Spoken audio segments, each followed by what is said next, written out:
Hello again. My name is Dr. Jessica Hasson. I have a PhD in clinical psychology and I'm a licensed psychologist in multiple jurisdictions. I cannot emphasize it's enough. Schools provide more than just an academic education. School is where our students develop friendships, learn to advocate for themselves, figure out how to navigate tricky social situations, how to self-regulate, and other essential life skills. In other words, this is where they develop the social emotional skills that will carry them through their life. It is the place where students spend most of their time, and it's where they seek support. The teachers and staff are not simply conduits through which students learn algebra and sentence structure. Teachers are more than educators. For so many, they are attachment figures that students strive to impress and make proud. They are active members of the students' lives, and these adults are no longer as accessible because of virtual learning. It is clear that we're in the midst of a mental health crisis fueled by a variety of factors, including pandemic stressors, the political environment, the inequities in the United States, just to name a few.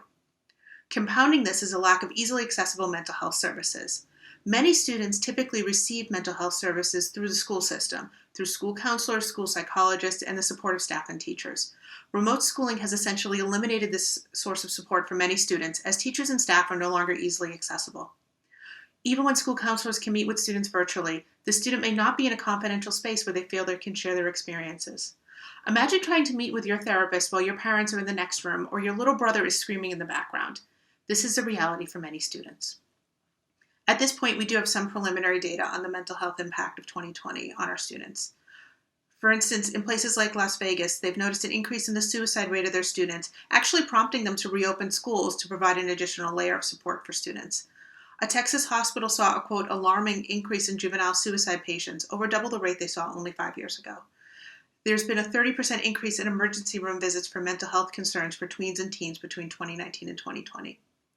Psychiatric units are overrun and there's no bed space, often leaving children to, quote unquote, board in emergency rooms while they wait for a bed. I've personally worked with a teenager who boarded in an emergency room for 10 days without access to a bed on a psychiatric unit. While schools going remote is certainly not the sole cause of the increase in mental health symptoms, it most certainly is a contributing factor for many. Remote schooling, a lack of access to trusted adults, the stresses of the pandemic, the general state of the world, and a lack of opportunities for socialization has all resulted in the exacerbation of mental health difficulties and, frankly, the creation of some new ones.